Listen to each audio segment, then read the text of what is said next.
Hello student, I am Amit. This is the ninth video of your chapter Arithmetic Progression, and in this video we are going to solve question number 11 and onwards question of this of exercise 5.3. So here we have a question number 11.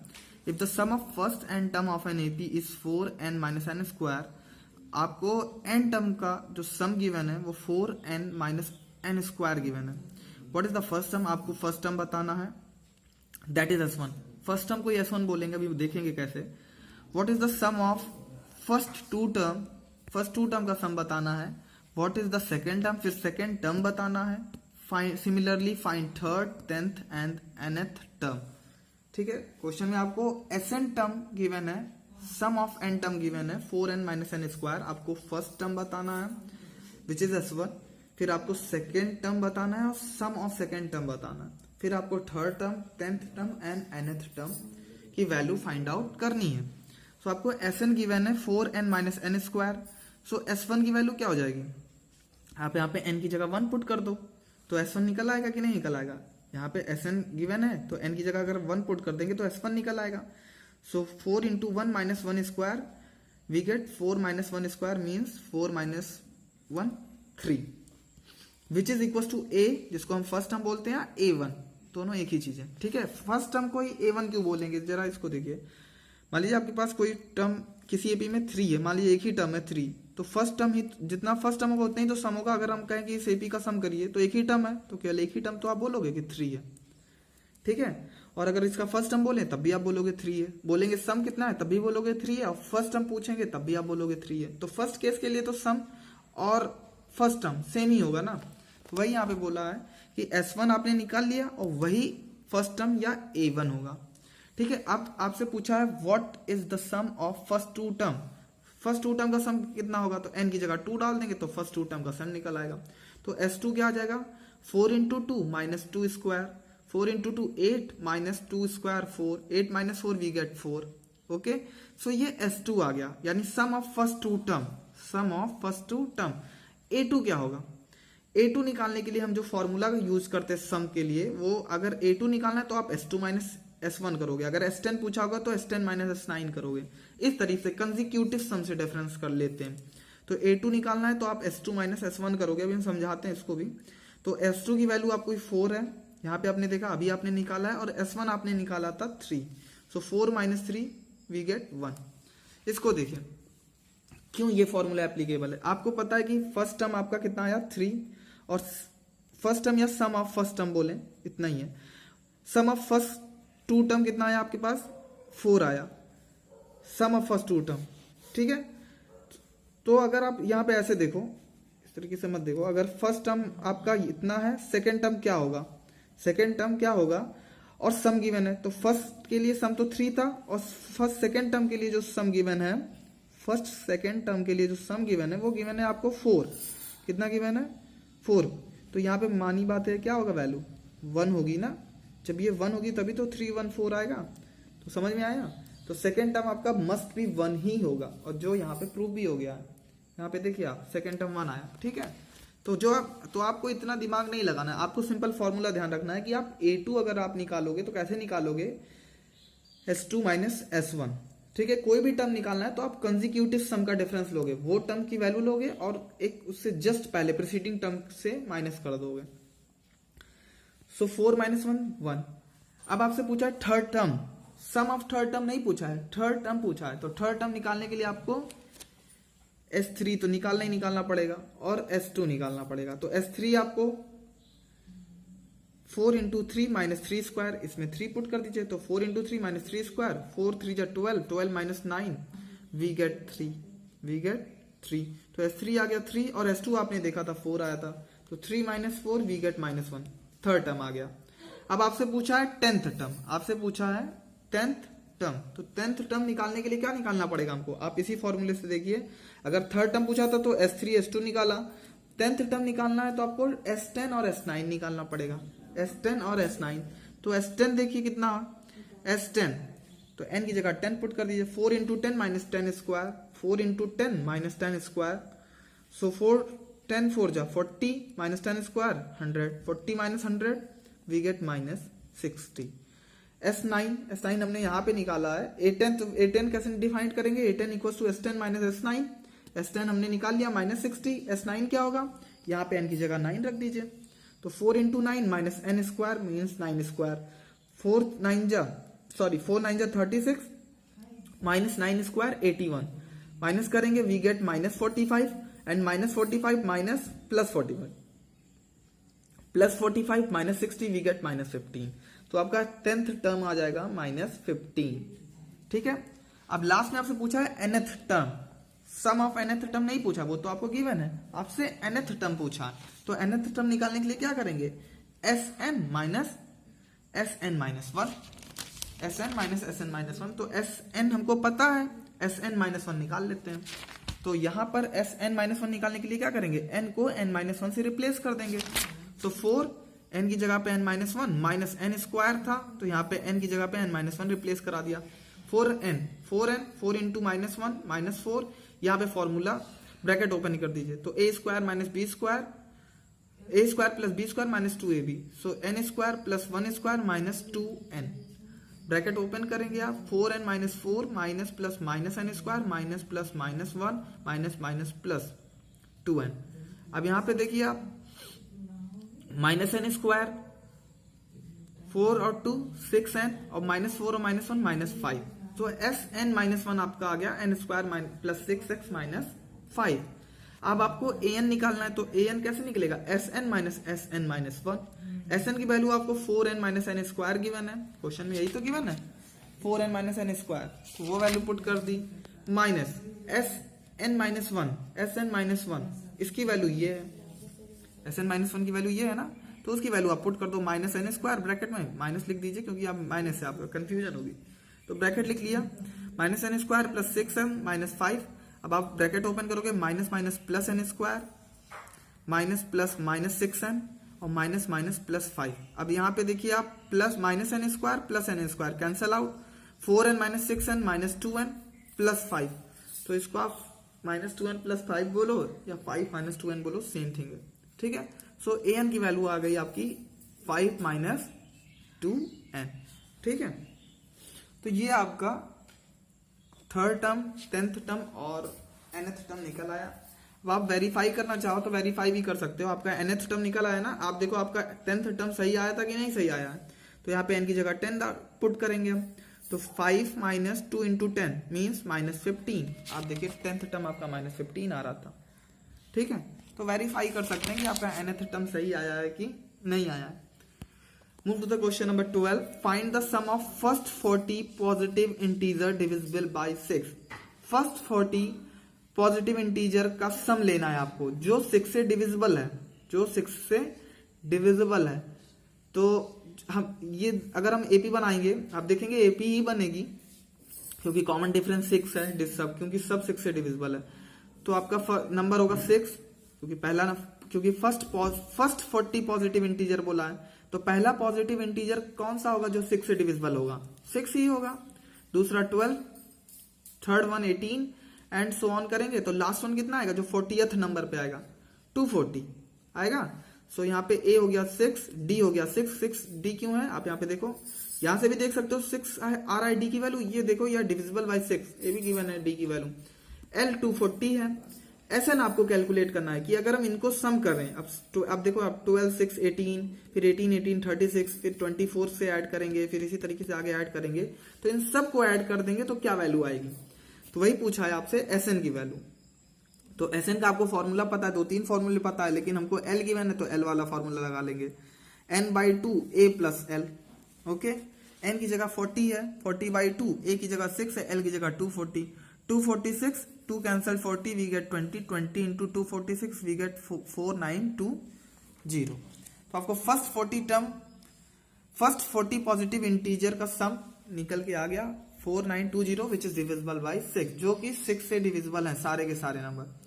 ठीक है, find the sum of first 15 multiple of 8। आपको first 15 multiple of 8 का सम निकालना है। तो first 15 multiple of 8 कैसे define करेंगे, देखिए 8 16 24 and so on 120 and so on 120 120 यही तो होगा, 8 15 जा 120, सो A8 D8 D8 क्यों है, क्योंकि 8 का मल्टीपल है, या फिर यहां से भी देख सकते हो 8 आ रहा है, 16 माइनस 8 24 माइनस 16। L आपका 120, लास्ट टर्म 120 है। आपको SN कैलकुलेट करना है कि अगर हम इन सबको सम करते चले जाएं पूरे यहां तक तो हमारा क्या सम आएगा ओवरऑल। तो आपको L गिवन है, A गिवन है, तो आप SN का ये फॉर्मूला लगाओ सिंपल वाला, SN equal to n/2 A plus L, n 15/2, A की जगह है आपका 6, L की जगह है 120, 120 plus 6 126, 2 cancel 126, we get 63 into 15 we get 960। तो 960 आएगा अगर हम इनको सम करते चले जाएं, इनका सम लेते चले जाएंगे तो 960 वैल्यू आएगी सम।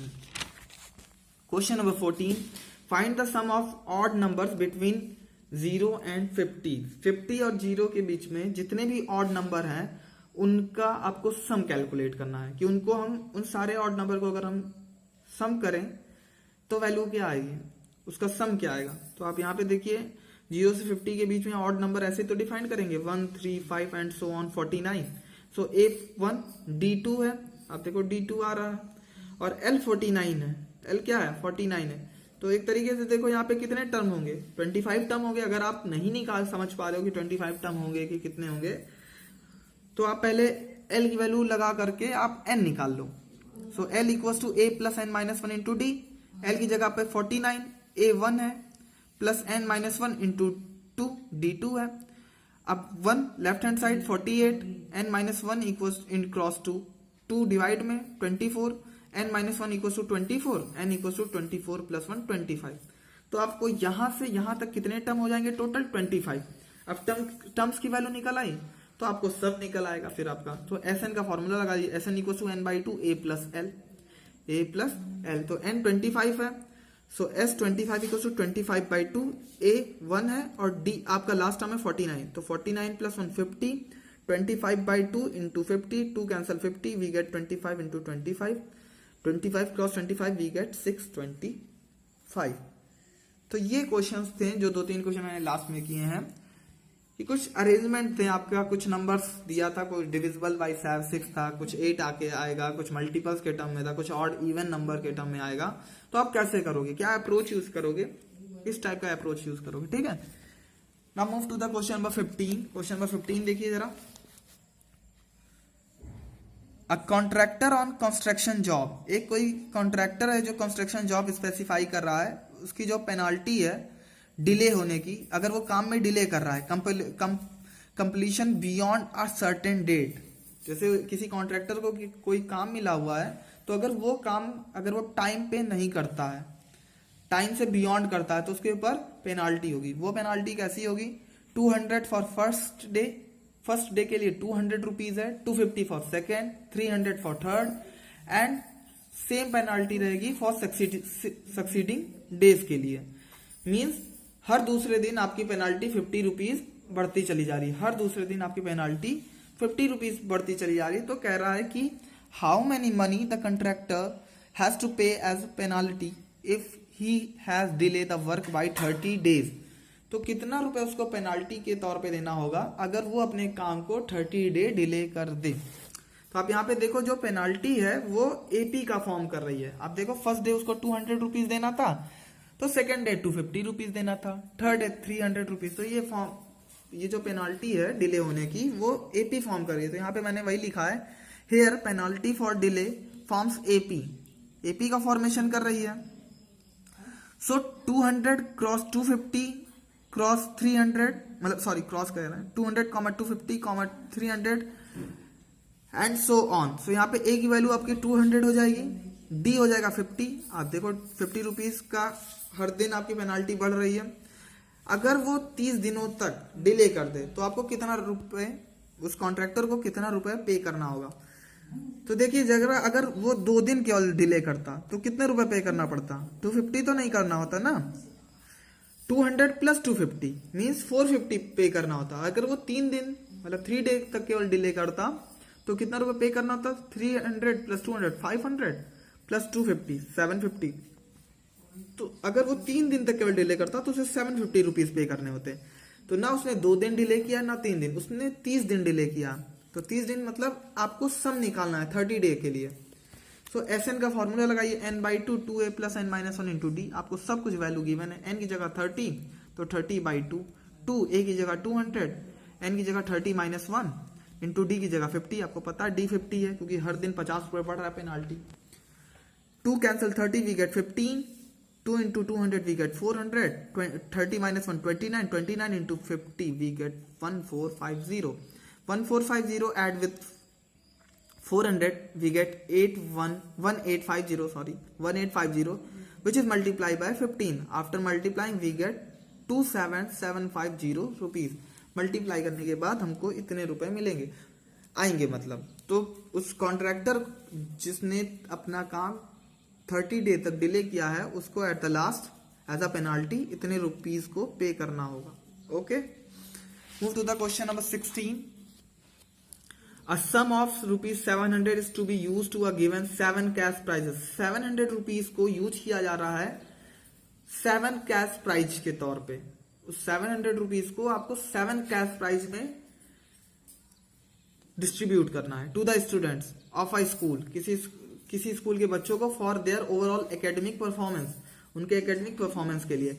If each prize is 20 rupees less than its preceding prize, अगर हर प्राइज अपने प्रीसीडिंग प्राइस से 20 रुपए कम है, 20 रुपीज लेस है प्रीसीडिंग प्राइस, मींस अगर फर्स्ट प्राइज को मान लीजिए 100 रुपए मिल रहा है तो दूसरे प्राइस को कितना मिलेगा 80, थर्ड प्राइस को कितना मिलेगा 60।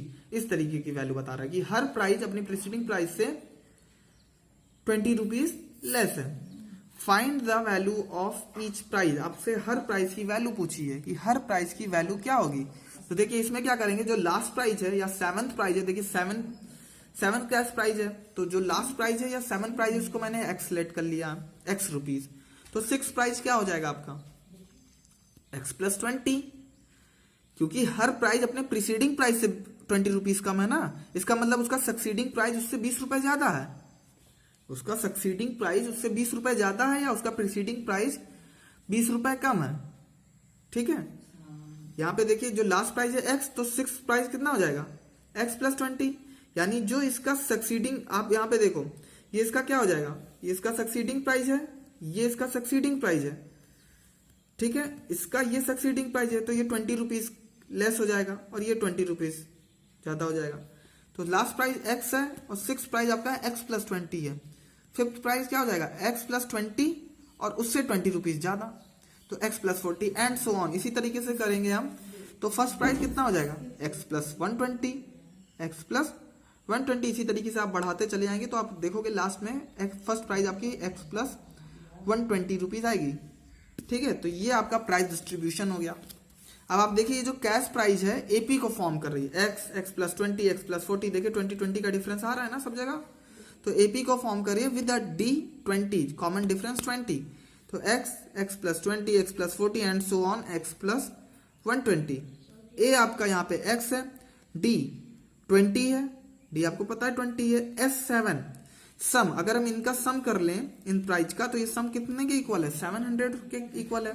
तो S7 आपको 700 गिवन है और n आपको 7 गिवन है। n आपको 7 क्यों है, क्योंकि 7 कैश प्राइज में आपको डिस्ट्रीब्यूट करना है। तो आप Sn का फॉर्मूला लगा लो व्हेन l आपके पास गिवन हो। तो Sn = n/2 a + l, n की जगह 7/2, a आपका x है और l x + 120 है। x 2x + 122 मैंने कॉमन किया तो x + 60, 2 cancel 2 we get 7x + 60। आपको Sn 700 गिवन है, 7 cancel 700 we get 100, 100 = x + 60, x = 40। तो 40 रुपीज आ गया x की वैल्यू। सो आपका लास्ट प्राइस जो होगा या 7th प्राइस वो 40 रुपीज का होगा। 6th प्राइस कितने का होगा 40 + 20, x + 20 मीन्स 40 + 20 यानी 60 रुपीज। फिर 5th प्राइस कितना होगा, सब 20 ऐड करते चले जाएंगे क्योंकि हर प्राइस दूसरी प्राइस से 20 रुपीज ज्यादा है, हर प्राइस दूसरी प्राइस से 20 रुपीज ज्यादा है। तो 80, फिर 100, फिर 120, 140, तो फर्स्ट प्राइस 160। तो ये आपका 7th प्राइस का कैश डिस्ट्रीब्यूशन आ गया कि कैसे वो 7th प्राइस डिस्ट्रीब्यूट होंगे। तो इस वीडियो में हम इतने ही क्वेश्चन सॉल्व करेंगे। We will solve question number 17 and onwards question of this exercise in the next video. Thank you.